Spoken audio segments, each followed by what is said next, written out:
एक तरफ सोमनाथ मंदिर की वो अलौकिक दिव्यता जहां पीएम नरेंद्र मोदी ने हिंदुओं के आराध्य देव महादेव की पूजा अर्चना की। करोड़ों सनातनियों का सीना उस दौरान गर्व से चौड़ा हो गया, क्योंकि ये वो सोमनाथ मंदिर है जिस पर विदेशी आक्रांताओं ने एक नहीं बल्कि कई बार हमले किए, इसके अस्तित्व को मिटाने की कोशिश की, लेकिन यह सोमनाथ मंदिर अटल रहा। ना ही हिंदुस्तान खत्म हुआ, ना ये सोमनाथ मंदिर। एक तरफ मंदिर की भव्यता, दूसरी तरफ सनातनी गुणगान। इन सब के बीच मोहन भागवत भी हिंदू राष्ट्र की बात कर रहे हैं और इसी के रास्ते पर चलते हुए विश्व शांति का दावा उनकी ओर से किया जा रहा है। लेकिन सिक्के का दूसरा पहलू जिसे मुस्लिम खतरे में नजर आता, वो मुसलमानों से एकजुट होने की बात करते हैं, उन्हें बुलडोजर या जेल जाने का डर दिखा रहे हैं। सवाल यह है कि ये जो संकल्पनाएं या परिकल्पनाएं की जा रही हैं, ये देश को किस दिशा में ले जा रही हैं। आज डर की राजनीति बनाम सनातन से शांति पर डिबेट करेंगे, लेकिन उससे पहले ये रिपोर्ट आपको दिखाते हैं।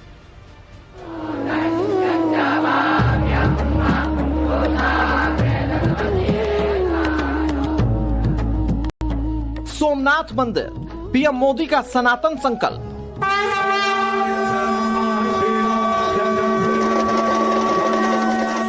भागवत का संकल्प, हिंदू राष्ट्र ही विश्व कल्याण।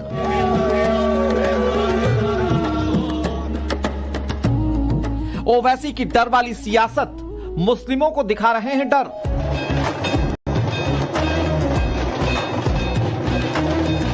सोमनाथ, आस्था का शिखर, सनातन चेतना का अमर प्रतीक, जहां सदियों से लहरों के शोर के बीच भी शिव की अखंड गूंज सुनाई देती है, जहां हर प्रहार के बाद सनातन और ज्यादा दृढ़ होकर खड़ा हुआ। आज उसी सोमनाथ मंदिर में पीएम नरेंद्र मोदी ने पूजा अर्चना की। सदियों से भव्यता, दिव्यता और सनातन परंपरा का गौरव बनकर खड़ा सोमनाथ मंदिर, जहां पीएम नरेंद्र मोदी की यह पूजा केवल एक धार्मिक अनुष्ठान नहीं है, बल्कि उस सांस्कृतिक चेतना का संदेश है जिसे बीजेपी सनातन की आत्मा बताती है। प्रधानमंत्री नरेंद्र मोदी की श्रद्धा और समर्पण की तस्वीरें देश को बता रही हैं कि भारत अपनी जड़ों की ओर लौट चुका है, जबकि मंदिर की दिव्यता और भव्यता बताने के लिए काफी है कि सनातन ना कभी मिटा था, ना कभी मिटेगा। अगर सोमनाथ पर आक्रमण केवल आर्थिक लूट के लिए हुए होते तो 1000 साल पूर्व पहली बड़ी लूट के बाद रुक गए होते, लेकिन ऐसा नहीं हुआ। सोमनाथ के पवित्र विग्रह को तोड़ा गया, बार बार मंदिर का स्वरूप बदलने की कोशिश हुई और हमें पढ़ाया गया कि सोमनाथ को लूट के लिए तोड़ा गया था। नफरत, अत्याचार और आतंक का असली क्रूर इतिहास हमसे छिपाया गया। दूसरी तरफ आरएसएस प्रमुख मोहन भागवत ने विश्व गुरु भारत को लेकर अपने विचार रखे और दुनिया को बताया कि सनातन सिर्फ आस्था नहीं है, बल्कि एक विचार है। उन्होंने कहा कि भारत एक हिंदू राष्ट्र है और सनातन ही वो एकमात्र मार्ग है जिससे विश्व का कल्याण संभव है। ऐसे अपने जीवन को हम बनाते चले, सबको जोड़ते चले, तो निश्चित है कि आने वाले 20-30 वर्षों में भारत विश्व गुरु बनकर संपूर्ण दुनिया को सुख शांति भरा नया जीवन देने वाला राष्ट्र बनेगा। हिंदू राष्ट्र, धर्म राष्ट्र रहेगा। इसको कोई अन्यथा नहीं कर सकता, क्योंकि इसी के लिए भारत का जन्म है। आज बात विश्व गुरु भारत की हो रही है, विश्व कल्याण और सनातन पर गर्व की बात हो रही है, लेकिन सियासत का दूसरा पहलू भी लोगों को बांटने की कोशिश की जा रही है। धर्म के नाम पर लोगों को डर दिखाया जा रहा है। मुस्लिम वोट पाने के लिए तरह तरह के प्रोपेगेंडा फैलाए जा रहे हैं। सुनिए हैदराबाद के भाईजान महाराष्ट्र के नागपुर में नगर निकाय चुनाव के दौरान कैसे नफरती जहर उगल रहे हैं। अगर किसी समुदाय की पॉलिटिकल एजेंसी नहीं है तो मुसलमानों की नहीं है, और हम सिर्फ वोटर बनकर रह गए। अगर आप सिर्फ वोटर बनकर रहेंगे तो घर पे बुलडोजर चलेगा। अगर आप सिर्फ वोटर बनकर रहेंगे तो नौजवान बच्चों को झूठे इल्जाम में जेल में डाल दिया जाएगा। अगर आप सिर्फ वोटर बनकर रहेंगे तो मुसलमानों के बच्चे और बच्चियां स्कूल की तालीम से महरूम हो जाएंगे। अगर आप वोटर बनकर रहेंगे तो आपको समाजी इंसाफ नहीं मिलेगा। अगर आप वोटर बनकर रह जाएंगे तो इज्जत की निगाहों से आपको कोई नहीं देखेगा। मुस्लिम वोटर्स को साधने में जुटे असदुद्दीन ओवैसी ने खास धर्म के लोगों को साधने के लिए पिछले दिनों हिजाब वाली प्रधानमंत्री का जिक्र किया था, जिस पर असम के मुख्यमंत्री हिमंता बिश्व शर्मा और असदुद्दीन ओवैसी के बीच तू-तू मैं-मैं वाली जंग छिड़ गई है। Anybody can become prime minister, but India is a Hindu nation, Hindu civilization, and we will always believe and we are extremely confident that Indian prime minister will always be a Hindu person. उनके दिमाग में tubelight है, उनको संविधान पे वो ओत लिए हैं। संविधान में कहाँ लिखा हुआ है? वो पाकिस्तान की ज़हनियत रखता है हिमंता बिश्व शर्मा, इसीलिए कि पाकिस्तान के संविधान में लिखा हुआ है कि एक ही समुदाय का आदमी ही देश का प्रधानमंत्री, उस देश का और प्रेसिडेंट बन सकता है। एक तरफ विश्व कल्याण की बात, दूसरी तरफ नफरती पैगाम। इन सबके बीच उत्तर प्रदेश के मुख्यमंत्री योगी आदित्यनाथ ने भी हिंदू एकजुटता और बांग्लादेश हिंसा को लेकर बड़ा बयान दिया, जिससे सियासी गलियारे में अलग अलग मायने निकाले जा रहे हैं। आप सबका दायित्व बनता है, सबका दायित्व बनता है ये बांटने वाले लोगों को, तोड़ने वाले लोगों को हम कभी पनपने न दें। दुनिया के अंदर सनातन का झंडा जैसे श्री राम जन्मभूमि पर पूरी भव्यता और दिव्यता के साथ फहराया जा रहा है, ऐसे ही पूरी दुनिया के अंदर सनातन का झंडा अपने आप गूंजता हुआ दिखाई देगा। तब कोई बांग्लादेश में किसी निरीह हिंदू को, कमजोर और दलित हिंदू को काटने का दुस्साहस नहीं कर पाएगा। सनातन धर्म की दिव्यता और भव्यता हमें एकता सिखाती है, लेकिन राजनीतिक बयानबाजी देश में नफरत और धर्म के आधार पर लोगों को विभाजित कर रही है। ऐसे में सवाल उठता है कि जो धर्म सदियों तक आक्रांताओं से पीड़ित रहा, अब उस धर्म पर कब तक सियासी प्रहार किया जाएगा? आखिर कब तक खास समुदायों के लोगों को डर दिखाकर इन्हें बरगलाया जाएगा? ब्यूरो रिपोर्ट, टाइम्स नाउ, नव भारत। दर्शकों, आज देश के सामने कई सारी परिकल्पनाएं, मसलन मोहन भागवत की परिकल्पना, जिसमें वो भारत को हिंदू राष्ट्र बताते हैं और कहते हैं कि इससे विश्व में शांति स्थापित की जा सके। योगी आदित्यनाथ की परिकल्पना है, जिसमें वो कहते हैं कि अगर बढ़ गए तो हाल बांग्लादेश जैसे होगा। प्रधानमंत्री नरेंद्र मोदी परिकल्पना को साकार करते हुए आज सोमनाथ मंदिर गए, 1000 साल के पूरे इतिहास को उन्होंने बताया।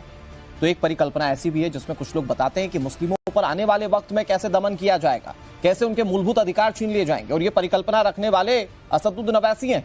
और दर्शकों, एक परिकल्पना और है जो लोगों के मन में डाली जा रही है, वो है जीभ काटने वाली परिकल्पना। तो आज देश के सामने इतनी सारी परिकल्पना है, लेकिन सवाल यह है कि कौन शांति की बात कर रहा है और कौन बंटवारे, कौन डर के हिसाब से अपनी राजनीति चमकाने की कोशिश कर रहा है। इस पर करेंगे बातचीत। कई सारे मेहमान जुड़ गए, उनसे तारुफ आपसे करा दें। हमारे साथ मनीष शुक्ला जुड़ गए, भारतीय जनता पार्टी के प्रवक्ता हैं। हमारे साथ अमितोष पारिक, वीएचपी के स्पोक्स पर्सन जुड़ गए। हमारे साथ ओम जी उपाध्याय जुड़ेंगे आपसे कुछ ही देर में। विशाल मिश्रा हमारे साथ जुड़ गए, आरएसएस विचारक हैं। रमनीश वत्स हमारे साथ जुड़ गए, जो कि पॉलिटिकल एनालिस्ट है। कांग्रेस पार्टी के संदीप त्रिपाठी हमारे साथ जुड़ गए।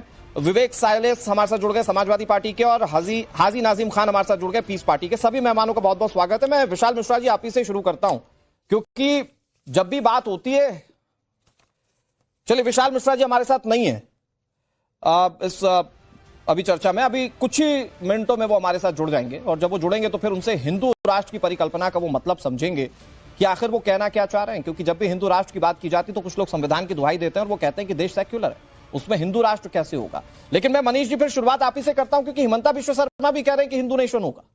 वो हिंदू सिविलाइजेशन को आगे बढ़ाने की बात कहते हैं, वो प्रधानमंत्री के सनातन की तरफ झुकाव को इंडिकेट करते हैं, और उस पर ओवैसी साहब कहते हैं कि उनकी ज़हनियत में पाकिस्तान बसा हुआ है। देखिए अनुराग जी, आज 1000 वर्ष बाद सोमनाथ में जो धर्म ध्वजा फहरा रही है वो कई प्रकार के संदेश देती है। 1000 वर्ष पहले किस तरीके से एक धर्मांध लुटेरों ने जब सोमनाथ का विध्वंस किया था, सोमनाथ पर आक्रमण किया था, तो उन्हें ये मुगालता रहा होगा कि हमने भारत की संस्कृति सभ्यता को नष्ट कर दिया, हमने सनातन को नष्ट कर दिया। लेकिन ये सनातन ही है जिसने अपने अविनाशी स्वरूप को 1000 वर्ष बाद भी दिखाया है जी। आज से जिस तरीके से 1000 वर्ष की गौरव गाथा को वहां दिखाया गया है, 72 घंटे से लगातार ओंकार का उच्चारण हो रहा है, मंत्रोच्चार हो रहा है, वो कहीं न कहीं पूरे विश्व को संदेश दे रहा है कि सनातन ही है जो अविनाशी है। मनीष जी, जब प्रधानमंत्री नरेंद्र मोदी सोमनाथ में मौजूद होते हैं और वो शिव भक्ति दिखाते हैं, तो उस पर कुछ लोगों को ये दिक्कत है कि देश का प्रधानमंत्री कैसे सिर्फ एक धर्म के लिए सब कुछ करता हुआ दिख सकता है। दूसरा ये कि जो हिंदू राष्ट्र की परिकल्पना है, लोग उस पर सवाल उठाते हैं। हिंदू राष्ट्र का मतलब उन्हें यह लगता है कि सिर्फ हिंदू रहेंगे यहां पर और बाकी लोग चले जाएंगे। इसको लेकर भी भ्रम फैलाने की कोशिश की जाती है। उसको आप कैसे स्टैब्लिश करेंगे लोगों के मन में कि वो हिंदू राष्ट्र क्या है जहां सिर्फ शांति होगी? देखिए, देश में सदैव से ऐसी शक्तियां रही हैं जो इस तरह की बातें करती आई हैं कि हिंदू राष्ट्र या सनातन धर्म, ये सनातन धर्म और राष्ट्र धर्म, ये अगर इसकी एनालिसिस करेंगे, विश्लेषण करेंगे, तो दोनों एक ही है। सनातन धर्म, हिंदू धर्म कभी भी किसी दूसरे धर्म के साथ अन्याय या दूसरे धर्म के प्रति विद्वेष के भाव को नहीं सिखाता है। और यही तो मूल भावना भी है संविधान की, जो बाबा साहब अम्बेडकर ने बनाया था। हाँ, कुछ लोग थे जब सोमनाथ का पुनर्निर्माण हो रहा था तो भी विरोध कर रहे थे। राजेंद्र बाबू जी जब जा रहे थे वहां उस कार्यक्रम में, पुनर्निर्माण के बाद जब जा रहे थे तो भी रोकने का काम तत्कालीन कांग्रेस सरकार के प्रधानमंत्री नेहरू जी ने किया था। तो एक विचारधारा है जो लगातार सनातन के खिलाफ चलती है। मैं फिर एक लाइन में आपसे समझना चाह रहा हूं मनीष जी, तो क्या हिंदू राष्ट्र का मतलब सिर्फ हिंदू रहेंगे? क्योंकि यही प्रेजेंट करने की कोशिश की जाए। अवितोष भाई, आ रहा हूं आपके पास। हाँ, नहीं, बिल्कुल नहीं।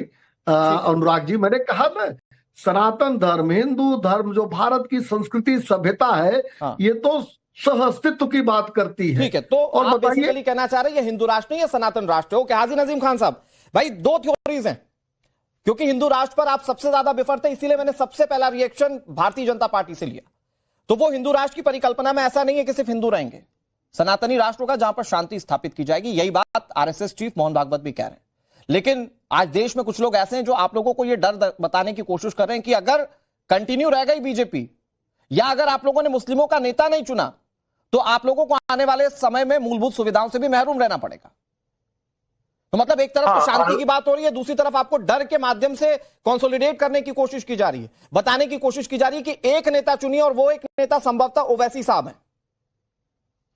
हाँ अनुराग जी, देखिए, हाजी नाजिम खान का नेता डॉक्टर अयूब सर्जन साहब है, पीस पार्टी के राष्ट्रीय अध्यक्ष। और वही बात दूसरी यहाँ पर जब आती है बात यहाँ पे कि हिंदू राष्ट्र की बात, तो आप हिंदू राष्ट्र की बात कर रहे हैं, कल को वो क्रिश्चियन जो भाई है वो क्रिश्चियन राष्ट्र की बात करेंगे, सिख समुदाय वाले सिख राष्ट्र की बात करेंगे। भारत के अंदर अनेक कम्युनिटी रहती है, सब अपने अपने राष्ट्र की बात करेंगे। गजवा हिंद की भी तो बात करते हैं कुछ लोग गजवा हिंद की भी तो बात करते हैं ना हाजी नजीम की बात करते हैं।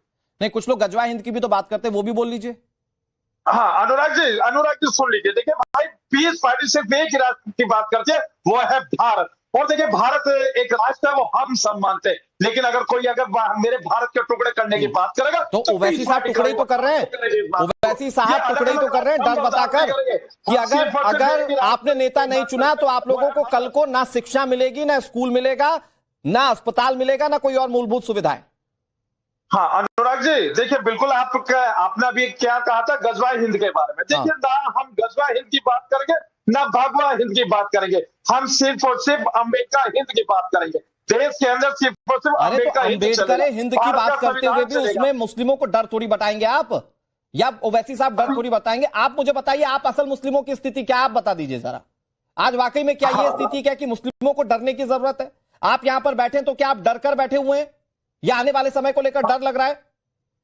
हाँ अनुराग जी, देखिए, हाजी नाजिम खान को अल्लाह का शुक्र है, भारत के संविधान ने बहुत बड़ी ताकत दे रखी है। अब वो ताकत दे रखी है और इस ताकत के अकॉर्डिंग ही मैं आपसे बात कर रहा हूँ। और देश के अंदर मुझे अपने भारत के अंदर रहने का अधिकार है और मैं अपने संविधान से बेइंतहा मोहब्बत करता हूँ। और जो इस तरीके की बातें करते हैं कि भाई मुसलमान घबरा रहे हैं, नहीं, मुसलमान घबरा नहीं रहे। मुसलमान तो मौजूदा भारत के अंदर अपने संविधान के अधिकार का प्रयोग कर रहे और संविधान के तहत रह रहे। लेकिन अगर कोई अगर ये कहे कि भी हाँ देखिए ये तो हिंदू राष्ट्र है या सोमनाथ मंदिर की बात जैसे हो रही है, तो मैं कहता हूँ पुर्तगाली किसके रिश्तेदार थे? पुर्तगालियों ने भी तो लूटा था, लेकिन पुर्तगालियों की बात नहीं होती। अरे तो आप कर दीजिए पुर्तगालियों की बात, पुर्तगालियों ने भी लूटा था, वास्को डी गामा की बात आप कर लीजिए, उससे क्या दिक्कत है? हाँ भाई, तो कहता हूँ कि आप अगर ये चाहें कि पुर्तगाल की बात हो जाए, आक्रांताओं की बात ना हो, तो ऐसा नहीं हो पाए। आक्रांताओं अनुराग भाई, सबसे पहले तो जो 57 इस्लामिक देश है वहां पे मुसलमान माइनॉरिटी में है, मेजॉरिटी में? डेफिनेटली मेजॉरिटी में, इसलिए वो इस्लामिक देश बने। इजराइल में ज्यूइश माइनॉरिटी में है, मेजॉरिटी में? डेफिनेटली मेजॉरिटी में, इसलिए इजराइल एक देश बना। क्रिश्चियन देश जितने ले लीजिए, वहां पे क्रिश्चियन माइनॉरिटी में है, मेजॉरिटी में, इसलिए वहां क्रिश्चियन उनके प्रिंसिपल हुआ कॉन्स्टिट्यूशन का। तो अगर भारत में 80% हिंदू है तो हिंदू राष्ट्र क्यों नहीं हो सकता? लेकिन हिंदू राष्ट्र को एक माइनॉरिटी अपीसमेंट से दूर रख के बाबा साहब आंबेडकर के संविधान से चलने वाला देश है जिसमें सबको बराबरी का अधिकार है। हिंदू राष्ट्र की बात करके अगर आप पर्टिकुलर एक धर्म को पूरा देश समर्पित कर देंगे तो फिर वो बाबा साहब का कॉन्स्टिट्यूशन कहां खड़ा होगा? ना। अब मैं आपको बताता हूं अनुराग भाई, मैं आपको बताता हूं, वो भारत का संविधान जो हिंदू स्क्रिप्चर्स को लेके बनता है, तब तो संविधान की गुहार तो यही लगाते हैं। भारत के संविधान के चैप्टर 3 में मूल अधिकार की जो बात करते हैं, the talking of fundamental rights, उसमें राम चित्र बना हुआ है। तो फिर क्या संविधान को भी नकार देंगे?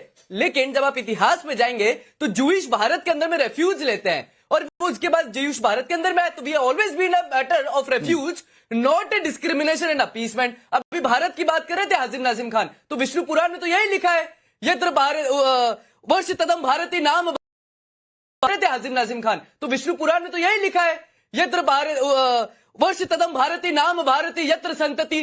तो भारत की तो हम बात ही कर रहे हैं, लेकिन क्या हो रहा है देखिए, सोमनाथ की बात करोगे तो बैड सेक्युलरिज्म है, सोमनाथ की रिवाइवलिज्म की बात नेहरू करते थे तो गुड सेक्युलरिज्म है, चादर जाएगी तो गुड सेक्युलरिज्म है, लेकिन भूमि पूजन होगा तो बैड सेक्युलरिज्म है। अगर चर्च में क्रिश्चियन में जाएंगे, क्रिश्चियन मिशनरीज में जाएंगे प्रधानमंत्री तो गुड सेक्युलरिज्म है, लेकिन चर्च के बारे में बताएंगे क्रिश्चियन मिशनरीज तो बैड सेक्युलरिज्म है। नेहरू जॉन वेरविल एल्विन को खत लिख देंगे तो गुड सेक्युलरिज्म है, लेकिन नॉर्थ ईस्ट पूरा अगर एंटी कन्वर्जन की बात करेगा तो बैड सेक्युलरिज्म है। मुझे लगता है कि तय कर लिया what is good secularism and what is bad secularism. Anything which is opposing, ये बात तो सही है हाजी नजीम जी।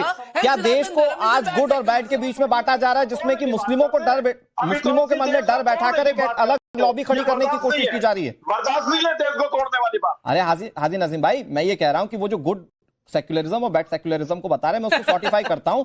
मुझे ये जवाब दीजिए कि क्या आज मुस्लिमों को कंसोलिडेट कर, क्योंकि ओवैसी साहब अगर ये कह रहे हैं कि आपको अपना नेता चुनना पड़ेगा, तो वो तो जाहिर बात है ना कि एक पूरे धर्म को ये कह रहे हैं कि आप एक होइए और अपना नेता चुनिए, और संभवतः वो अपनी बात कर रहे हैं, क्योंकि उन्होंने हाजी नाजिम की बात नहीं की, पीस पार्टी की बात नहीं की। उन्होंने ये बताने की कोशिश की, क्योंकि एक तरफ ये कॉन्सेप्ट है कि सनातन राष्ट्र बनेगा तो सब जगह शांति आएगी, दूसरी तरफ ये कॉन्सेप्ट है कि अगर आपने नेता नहीं चुना तो कल को आपको स्कूल जाने को नहीं मिलेगा, आपको खाना पानी नहीं मिलेगा, आपकी मूलभूत सुविधाएं बंद हो जाएंगी। हाँ, तो डर दिखाकर अपनी सियासी रोटियां सेकने की कोशिश कर रहे हो वैसी साहब या मुस्लिम नेता। अनुराग जी देखिए, अभी मैं आपको एक चीज बता दूं, अभी ये कहा गया कि सनातन राष्ट्र बन जाएगा तो यहाँ भारत के अंदर बिल्कुल समान रहेगा, लेकिन डॉक्टर भीमराव साहब का जो अम्बेडकर साहब का जो डिबेट खराब करूं आपकी, बीच में बोलूं आपके, बीच में बोलूं आपके, बीच में बोलूं आपके, लेकिन यहाँ आप डिबेट करूं खराब आपकी? अरे अमिताभ, आपकी डिबेट खराब करूंगा हाजिर नाजिम खान? अरे चुपचाप होकर सुन लिया करे। अरे चुप रहिए, आपकी डिबेट खराब करूंगा? जब कोई व्यक्ति बोलता है बीच में क्यों बोलते हैं आप लोग? बीच में क्यों बोलते हैं? नहीं, बीच में क्यों बोलते हैं? अच्छा एक मिनट, अमितोष भाई हाजिर नाजिम जी सुनिए, ऐसा प्रेम समझिए पहले, टेप रिकॉर्डर मत चालू करा करिए यहाँ पे। जब समझदार लोग बात करें ना नाजिम खान, तो समझदारी से सुना करिए।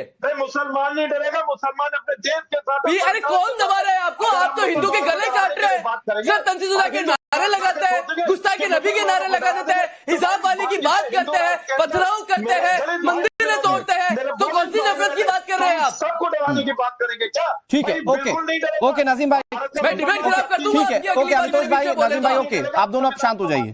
ठीक है हाजी नजीम साहब, मैंने आपको ठीक मौका दिया। मैं तो ये सवाल पूछ रहा हूं कि देश में एक तरफ शांति की बात हो रही है, दूसरी तरफ बुलडोजर का डर दिखाया जा रहा है। मैं कह रहा हूं कि शांति और बुलडोजर ये कैसे एक दूसरे को कॉन्साइड करते हैं?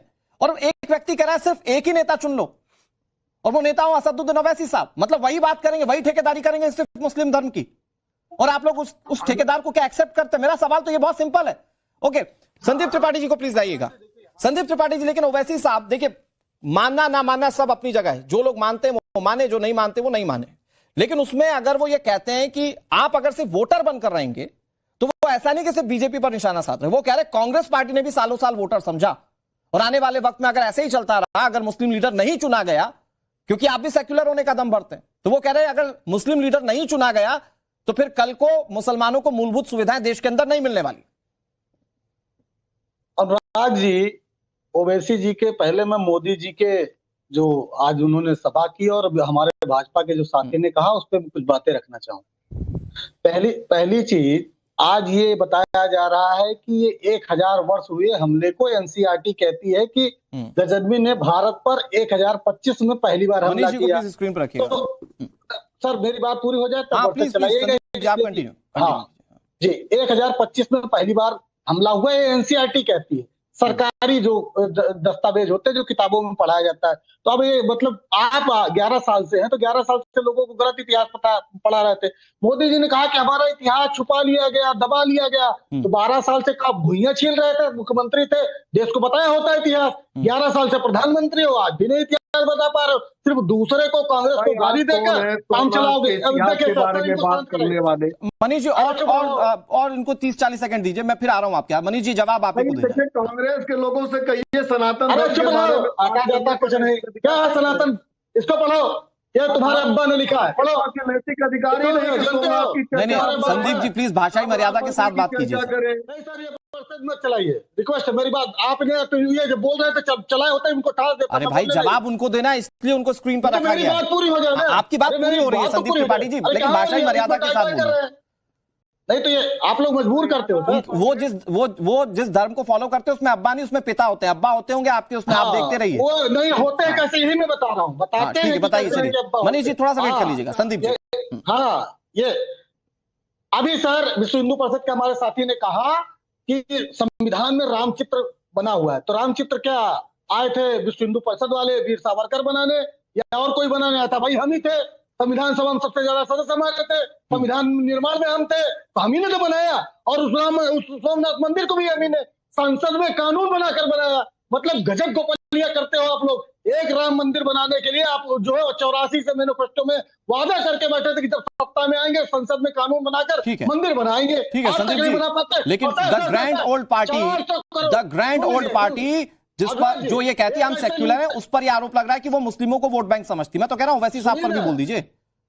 सुन लीजिए, 400 करोड़ रुपए सर राम मंदिर से, सर 400 करोड़ रुपए राम मंदिर से सरकार ने टैक्स लिया। ये हम लोगों का पैसा है सर। राम मंदिर में सरकार ने कितने रुपए दिए हैं? ग्रैंड ओल्ड पार्टी क्या मुसलमानों को वोट बैंक समझती है? वैसे साहब ये कह रहे हैं के दल ने हिंदू धर्म को लूटने वाले दल। ये आपकी बात, आप कांग्रेस पार्टी को रिप्रेजेंट कर रहे हैं, आप कांग्रेस पार्टी को रिप्रेजेंट कर रहे हैं। आपकी भाषाई मर्यादा है संदीप त्रिपाठी। संदीप त्रिपाठी आप कौन सी पार्टी के क्या हैं? आप कौन सी पार्टी के डैश हैं? जिस शब्द का इस्तेमाल कर रहे हैं, क्या आप भी वही हो उस कांग्रेस पार्टी के? उस कांग्रेस पार्टी के आप भी वही हैं संदीप त्रिपाठी? अनुराग भाई नहीं, एक मिनट अमितोष पारीक में आ रहा हूं। संदीप त्रिपाठी, आप नेशनल टीवी चैनल पर बैठकर डिबेट का कल्चर नहीं जानते क्या? आपको नहीं पता कौन से शब्दों का इस्तेमाल करना चाहिए, कौन से नहीं? आपके घर में आपके छोटे आपके लिए ऐसे शब्द का इस्तेमाल करते हैं, आपके बड़े ऐसे शब्द का इस्तेमाल करते हैं। आपके घर में सुबह उठता है तो आपको वो डैश शब्द इस्तेमाल करके बोला जाता है। आपको नहीं पता नेशनल चैनल पर बैठकर कौन सी भाषा बोलनी होती है? संदीप त्रिपाठी कांग्रेस पार्टी के नेता हैं, बोल नहीं पा रहे, भाजपा या किसी के लिए ऐसे शब्दों का इस्तेमाल कर रहे हैं। संदीप त्रिपाठी, आप जिस डिबेट में बैठते हैं आपकी भाषा मर्यादा यही रहती है। संभवतः आपके घर में यह भाषा इस्तेमाल की जाती है। कौन सा दल ने कौन सा शब्द खराब है बताइए? खराब नहीं हो तो आप जाइए, आपके संभवतः आपके बेटा बेटी है या आपके घर के बड़े, बोलिए कि आपको वो इस शब्द का इस्तेमाल करते हुए बोले। ये टीवी चैनल पर बोलने वाली भाषा नहीं है।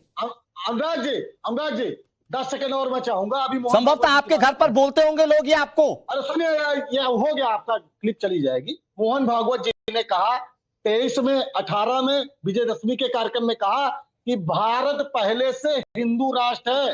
तो ये बताइए कि जब हिंदू राष्ट्र है, सारी बात ठीक है संदीप भाई, चले थे बनने गांधी, संदीप भाई सारी बात ठीक है, आपकी सारे सवाल ठीक है संदीप त्रिपाठी जी, सारी बात ठीक है। मैं कह रहा हूं एक लाइन इस पर भी तो बोलिए। वो कह रहे हैं आप भी ठेकेदारी कर रहे हैं मुस्लिम धर्म के वोटर्स की। वो कह रहे हैं आप भी सिर्फ वोटर बनाकर मुस्लिमों का इस्तेमाल कर रहे हैं। अनुराग जी ओवैसी जी, हाँ देखिए सर, आ रहा हूं अमितोष भाई और उसके बाद मनीष जी। कट्टरपंथी भाई भाई होते हैं। हाँ। एक मुस्लिम कट्टरपंथी और एक हिंदू कट्टरपंथी। That's what the line. एक मुस्लिमों को डर दिखा रहा है और एक हिंदुओं को डर दिखाकर वोट ले रहे हैं। आज 11 साल में उसी सोमनाथ मंदिर के पीछे पानी की टंकी के पीछे आप 500 मीटर जाएंगे, लोग शुद्ध पानी नहीं पीने के लिए पाते हैं। ओके, ये लाइन है सर राजनीति की, ये बोलिए, इससे कोई दिक्कत नहीं है। मनीष शुक्ला जी जवाब दीजिए। अब रखिए वर्सेस में Manish Shukla ji, it's your time sir. आपकी सारी बातों का जवाब मिलेगा संदीप त्रिपाठी जी। मनीष जी। अनुराग जी, अनुराग जी, आप संदीप त्रिपाठी है, कांग्रेस से संस्कार की उम्मीद मत करिए। और जो अब्बा अम्मी का मामला हो सकता है घर में प्रयोग होता हो, यहाँ निकल आया, हम तो बिल्कुल इससे परेशान नहीं है, नहीं इससे हम इनको भाई अब्बा अम्मी अगर घर में आदमी प्रयोग करता है तो कभी कभी बाहर भी निकल आता है, इसमें कोई परेशान होने की बात नहीं अनुराग जी। अब मैं आता हूं विषय पर। देखिए, कांग्रेस के नेताओं के पास ये नैतिक अधिकार नहीं है जो सोमनाथ पे चर्चा करे, प्रभु राम मंदिर पर चर्चा करे, राम मंदिर के निर्माण की प्रक्रिया पे चर्चा करे, या राम मंदिर के नाते से कितना इनकम जनरेट हो रही है। मुझे लगता है कि आप इस बात पर ज्यादा जवाब दीजिए जब वो ये कहते हैं कि वो मुस्लिम वोटों की ठेकेदारी कर रहे तो उनको डर दिखा रहे हैं, और आप हिंदू वोटों की ठेकेदारी कर रहे तो आप हिंदुओं को डर दिखा रहे हैं। भाई बांग्लादेश जैसा हाल होगा, ये डर बताने जैसा ही तो है, ये कांग्रेस पार्टी कह रही है। कांग्रेस के एक मुख्यमंत्री है तेलंगाना से, रेवंता, वो कहते हैं कांग्रेस का मतलब मुसलमान और मुसलमान का मतलब कांग्रेस। अब इसके बाद भी कुछ बचता है अनुराग जी, ये इनके मुख्यमंत्री कहते हैं कांग्रेस का मतलब मुसलमान, मुसलमान का मतलब कांग्रेस। वही ओवैसी भी कहते हैं कि AIMIM का मतलब मुसलमान, मुसलमान का मतलब AIMIM।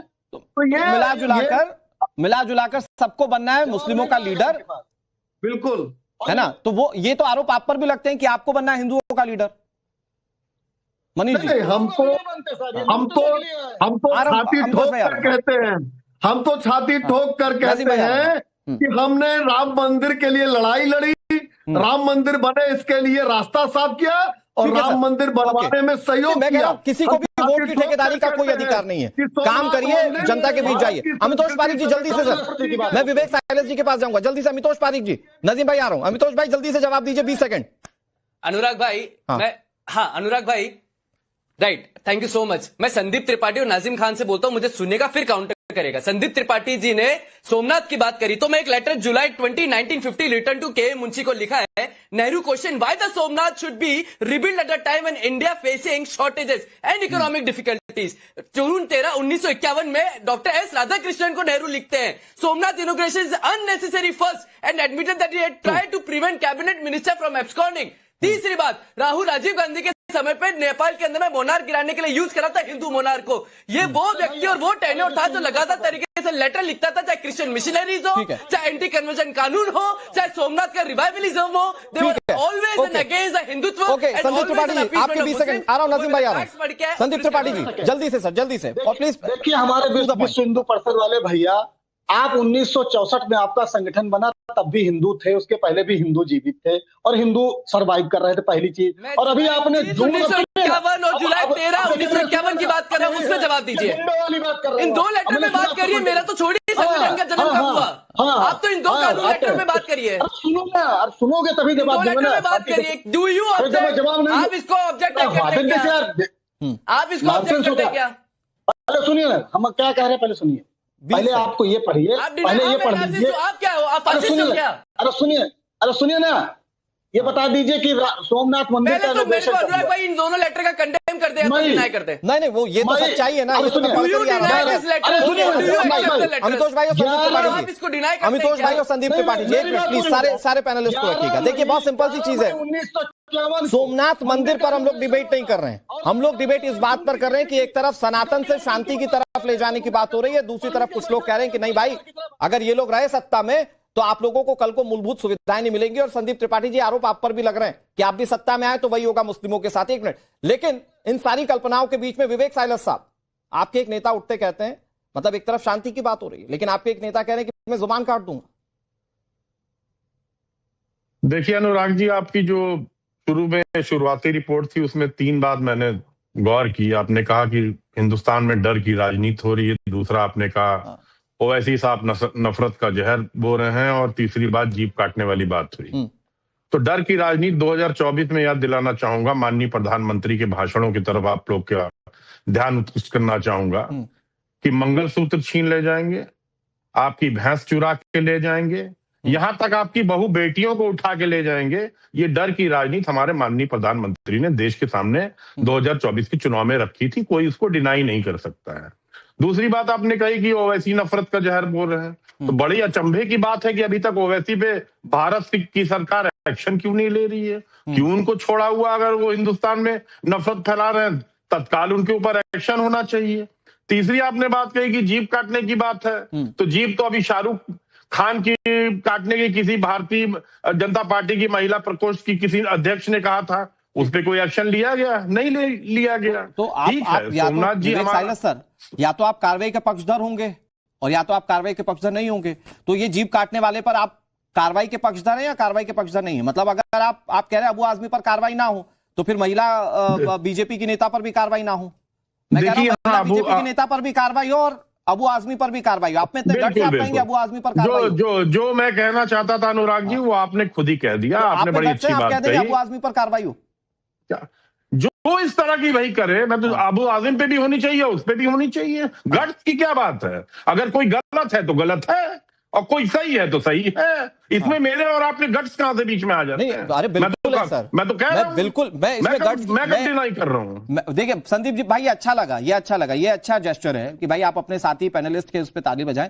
तो मैं कह रहा हूं कि ठीक है ना कि कानूनी कार्रवाई हो ना हो, ये मैं बीजेपी से जवाब लूंगा। सौरभ मालवीय जी में हमारे साथ जुड़ गए, लेकिन विवेक साइलस सर स्टार्ट पार्टी से कीजिए ना, आप निकालिए पार्टी से। देखिए नहीं देखिए, ठीक है आपकी बात मैं समझता हूं। देखिए हिंदुस्तान में कई और चीजें हैं जो कि इसमें ठीक है। आप सोमनाथ मंदिर प्रधानमंत्री जी के, अच्छी बात है, जाना भी चाहिए। और लेकिन सवाल तो ये भी बनता है ना कि प्रधानमंत्री जी, भारतीय जनता पार्टी, विपक्ष, किसी को भी आप ले लीजिए, जितनी भी पॉलिटिकल पार्टीज हैं इंडिया में, शिक्षा, बेरोजगारी, भुखमरी, स्वास्थ्य, महिलाओं पे, किसानों पे, गिरती अर्थव्यवस्था पे, डूबते हुए बाजार पे, बांग्लादेश पे हिंदुओं पे जो अत्याचार हो रहा है उस पे, यूएस की ट्रेड डील पे, टैरिफ पे, सीमाओं की समस्या पे, चीनी सामान की निर्भरता पे, मैं कह रहा हूं कभी बात करेंगे। लीजिए अभी बात हो जाएगी, बस उससे पहले ये सारे मुद्दों पर बात होगी, उससे पहले इस मुद्दे पर बता दीजिए कब होगी। ये बताइए, कानूनी कार्रवाई करने की बात आप कह रहे हैं ना, ये बताइए पार्टी स्तर पर कार्रवाई कर देंगे अबू आजमी पर? पार्टी स्तर पर कार्रवाई कर देंगे? कब होगी इन मुद्दों पे बात? अबू आजमी पर कार्रवाई कब होगी? कभी अबू आजमी क्यों जीप काटेंगे? किसकी जीप काटेंगे? एक तरफ देश में शांति की बात हो रही है, दूसरी तरफ वो जीप काटेंगे। उन्होंने क्या कहा पता है आपको? बिना पुलिस के मस्जिद में जाकर दिखाइए, वो कह रहे हैं। एक तरफ देश में शांति स्थापित करने की बात हो रही है, दूसरी तरफ आपके नेता ये कह रहे हैं कि मस्जिद में बिना पुलिस ले जाकर दिखाइए। वो कह रहा है मेरा बस चले मैं जीप काट दूंगा। ये ऐसे शांति स्थापित होगी? नहीं, ऐसे शांति बिल्कुल स्थापित नहीं होगी। अगर इन्होंने फिर ये बताइए कि पार्टी कब कार्रवाई करेगी? मैं उसकी निंदा करता हूं, उसको कार्रवाई मेरे हाथ में नहीं है कार्रवाई करना। मैं उसकी निंदा कर सकता हूं, लेकिन मैं उस पर मैं कहां से कार्रवाई कर दूंगा? कार्रवाई पार्टियों करना होगा तो करेगी। कि आप बीजेपी पर सवाल उठाइए, अपने पर आएगा ना तो अपने गिरेबान में झांककर कोई नहीं देखना चाहता। जो नफरत लगातार भारतीय जनता पार्टी के नेता फैला रहे हैं, जिसमें जो हेट स्पीचेस की आप बात कर लीजिए, नंबर 1 पे योगी आदित्यनाथ, नंबर 2 पे माननीय प्रधानमंत्री, नंबर 3 पे अमित शाह जी, नंबर 4 पे आप गिनाते रहिए विवेक भाई, मुझे इसमें कोई दिक्कत नहीं है। ये आपका पॉलिटिकली सारा एजेंडा है, मैं उसमें कोई दिक्कत नहीं है, आप कीजिए। मेरा सवाल ये है कि भाई आप तो खुद बहुत अच्छे बन रहे हैं ना, तो अच्छा बनते हुए अपनी पार्टी की तरफ से कोई तो मैसेजिंग दीजिए। मैं कह रहा हूं खराब है बीजेपी, अपनी तरफ से नहीं करना है किसी को, दूसरों की शर्ट पर दाग लगा है वो देखना है। विवेक साइलस जी का वो अंधेरे में चला गया, प्लीज वो देखिएगा। रमनीश वत्स जी, सौरभ मालवीय जी मैं आ रहा हूं आपके पास, सौरभ मालवीय जी मैं आ रहा हूं आपके पास। रमनीश वत्स जी जल्दी से, एक तरफ शांति स्थापित होने की बात हो रही है, दूसरी तरफ कुछ लोग कह रहे हैं जीप काट देंगे, कुछ लोग कह रहे हैं हिंदू राष्ट्र मतलब कि एक पर्टिकुलर धर्म विशेष को टारगेट किया जा रहा है, उन्हें बाहर निकालने की बात की जा रही है। रमनीश वत्स, देखिए जिस तरह की अबू आजमी की भाषा रही है और असदुद्दीन ओवैसी, और उन्हीं भाषाओं को ध्यान में रखते हुए आज से पहले संविधान निर्माता ने जब हाजी नाजिम भाई ने कहा अम्बेडकरवादी विचारधारा को हम लोग प्रस्तुत करते हैं, उन्हीं को लेकर के चलते हैं, और उन्हीं की विचारधारा को ध्यान में रखते हुए अम्बेडकर साहब ने इन लोगों के लिए स्पष्ट रूप से कहा था कि भारत के सारे मुसलमानों को पाकिस्तान भेज देना चाहिए। मुसलमान भारत में रहेंगे, कभी सांप्रदायिक शांति नहीं हो सकती। मुसलमान भारत के लिए जिहाद छेड़ सकते हैं, मुसलमान कभी भी हिंदुओं की सरकार को स्वीकार नहीं करेंगे। और आज असदुद्दीन ओवैसी भी यही कहते हैं कि हमारी बुर्का वाली जो बहन है उन लोगों को प्रधानमंत्री बनना चाहिए। ठीक है, आप प्रधानमंत्री बनाना चाहते हैं तो बनाइए, इसमें कोई रोक टोक नहीं है, लेकिन 80% आबादी जो है सनातनियों की है यहाँ पे। सबसे पहले यदि प्रधानमंत्री का हक, यदि अधिकार होता है वो सनातनी का होगा, और सनातन ही हमारा राष्ट्र धर्म है। सनातन मुझे को लगता है कितनी सर भी बार आप तोड़ने का प्रयास करें, ये आपके अपने 17 से व्यक्तिगत ज्यादा विचार है बार रमेश पूरा वत्स गया जी। मुझे लगता है कि देश की जनता को चुनना होता है, प्रधानमंत्री प्रोजेक्ट होता है, जनता तय करती है किसको चुनना है। वो आज देश के प्रधानमंत्री नरेंद्र मोदी हैं, प्रधानमंत्री। सोमनाथ मंदिर को 17 से ज्यादा बार पूरा गया, नाजिम भाई, लेकिन हर बार हिंदुओं ने फिर बनाया। यही बताता है कि सनातन दबाया जा सकता है, मिटाया नहीं जा सकता है। 1947 से लेकर के अब तक डर दिखाकर धर्म के आधार पर देश तोड़ा गया। आज वही मानसिकता अबू आजमी की है, हम नहीं तो तुम्हारा कुछ नहीं का डर। भारतीय जनता पार्टी का एक ही है, वोट से डर नहीं, विकास और विश्वास से मिलना चाहिए। और भाईजान मॉडल की बात करें, आज तक कितने मुसलमान युवाओं को बड़ी इंडस्ट्री, आर्मी, स्पाइस, साइंस और स्पेस टेक्नोलॉजी में आगे बढ़ाया इन्होंने। सिर्फ डर दिखाओ, वोट लो, यही तथाकथित सेकुलर है। और आज के समय में देखा जाए, सेकुलर तंत्र हमारे देश में है। बस मुसलमान जो हिंदुओं को कत्लेआम करो, जिहाद छेड़ो, और आज जितने भी जिस तरह के जिहादी तंत्र हैं, खास करके मुस्लिम कट्टरपंथी, इसके बाद जवाब दीजिएगा सौरभ मालवीय जी। ये जो हिंदू राष्ट्र की, चाहे वो बीजेपी कहे चाहे आरएसएस कहे, क्या हिंदू राष्ट्र की परिकल्पना में वो जो रमनीश वत्स वाली बात है वो समाहित है क्या? वो कह रहे हैं 80% सनातनी है, इसलिए प्रधानमंत्री पद पर सनातनी होना चाहिए, हिंदू होना चाहिए। यही है क्या हिंदू राष्ट्र की परिकल्पना? देखिए अनुराग जी, दुनिया भर के लोकतंत्र में सबसे खूबसूरत लोकतंत्र भारत का है। और पूरी धरती पर, पूरे विश्व की बात मैं कर रहा हूं, कहीं एक किसी देश में मुस्लिम समाज यानी मुसलमान महफूज है, वो भारत में है। बाकी दुनिया भर के लगभग 98 देशों में इस्लामिक कट्टरपंथी चरम पर है, इस्लामिक कंट्रीज होने के बाद भी। लेकिन ये बात क्यों बाहर आ रही है कि भारत में सारे मुसलमान महफूज हैं, सभी लोग महफूज हैं, सभी लोग एक साथ हैं? क्योंकि उसके पीछे एक बड़ा कारण है, वो है कि एम फाहियान, अल बरूनी, दुनिया भर के आक्रमणकारी, सोमनाथ के हमला के 1000 वर्ष पूर्ण हो रहे हैं, जितने आक्रमणकारी आए वो भारत के धन वैभव को लूटे, लेकिन भारत के सनातन के गुलाम हो गए। तो यानी जो भारत का सनातन है वो कहता है कृण्वन्तु विश्वार्यं, दुनिया को श्रेष्ठ बनाना है। उस दुनिया को श्रेष्ठ बनाने के कारण ही यही सनातन है, यही हिंदुत्व है, और यही हिंदू धर्म है, यही हिंदू राष्ट्र है। इस बात को समझने की जरूरत है। अच्छे से वर्णित किया सर इसको आपने। वोट बैंक के चश्मे से हम इसे नहीं देख सकते हैं। वोट बैंक के लिए सत्ता में बने रहने के लिए, थोड़ा सा लेट जुड़े इसलिए मेरे पास वक्त की कमी है। मैं चाह रहा हूं कि इस पर हाजी नजीम जवाब दे दे, वो जवाब देना चाह रहे हैं। हाजी नजीम भाई शांति स्थापित करना है, इससे दिक्कत क्या है? अगर उसमें सनातन जुड़ भी गया और शांति स्थापित करने से, तो किसी धर्म विशेष को इससे दिक्कत क्या है? हाँ अनुराग भाई, देखिए पीस का मतलब ही शांति है। तो देखिए पीस तो हमेशा पार्टी जो है शांति का मैसेज देती है, लेकिन यहाँ पर बात अब इन्होंने कहा कि भी देखिए यहाँ पर हिंदू राष्ट्र में कोई दिक्कत परेशानी नहीं है। आपको पता है कल अयोध्या में एक मुस्लिम समाज किस तरीके से राम मंदिर के अंदर घुस गया, कैसे घुस गया और कैसे उसने वहां पे वजू कर दिया। तो आप बताइए ना कि ये कौन सी मानसिकता है कि आपके मस्जिदें कम पड़ रही हैं, आप जाके राम मंदिर में पढ़िएगा नमाज, आप उसको भी यहाँ पर केस स्टडी के रूप में ले आए? क्या बात कर रहे हैं नाजिम भाई? मुझे एक बात का जवाब दीजिए हाजी नजीम खान। हाजी नजीम खान, मैं आ रहा हूँ, संदीप जी आ रहा हूँ। हाजी नजीम खान, मुझे एक बात का जवाब दीजिए, सिर्फ सनातन जुड़ गया इसलिए आपको शांति नहीं चाहिए देश में? मैं तो कहता हूँ कि अगर डॉक्टर भीमराव अंबेडकर साहब के संविधान से भारत चल रहा है तो इसमें क्या दिक्कत है? ठीक है, जल्दी से कौन परेशान, मनीष जी जवाब दीजिए। संदीप भाई आप, लेकिन यहाँ पर एक माहौल क्रिएट करने की कोशिश करी जा रही है। नाजिम भीमराव अंबेडकर को पढ़ के आओ पहले। अरे यहाँ पे He said that you don't have brotherhood. Bhimrao Ambedkar साहब को पढ़ो पहले।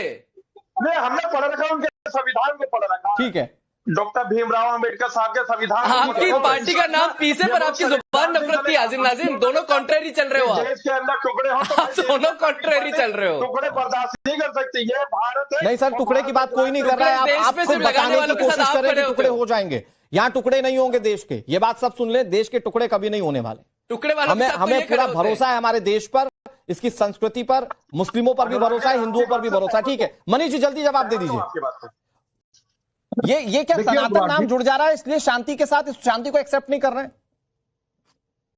देखिए अनुराग जी, दरअसल हम लोग जो सनातन धर्म है, जो हिंदू संस्कृति है, जो हिंदू सभ्यता है, अगर आपको ध्यान देना हो, अगर केवल सोमनाथ के मंदिर को स्टडी कर लीजिए तो किस तरीके से आताताई धर्मांध लुटेरों ने उसको लूटा, विध्वंस किया, और आज वहां जो धर्म ध्वजा फहर रही है वो स्पष्ट संदेश दे रही है। देखिए हिंदू धर्म, सनातन धर्म सहअस्तित्व की बात करता है, और देश जब पॉलिटिकल देश है तो यहाँ जो ठीक है, संविधान है उसके लेकिन अनुसार ये देश चल रहा मिसकंसेप्शन है। कैसे दूर कीजिएगा मनीष शुक्ला जी, क्योंकि आपके नेता भी हिंदू राष्ट्र की बात कहते हैं। एक लाइन में बताइए, मिसकंसेप्शन कैसे दूर कीजिएगा कि भाई मुस्लिमों को बाहर निकाला जाएगा हिंदू राष्ट्र में, एक लाइन में सर।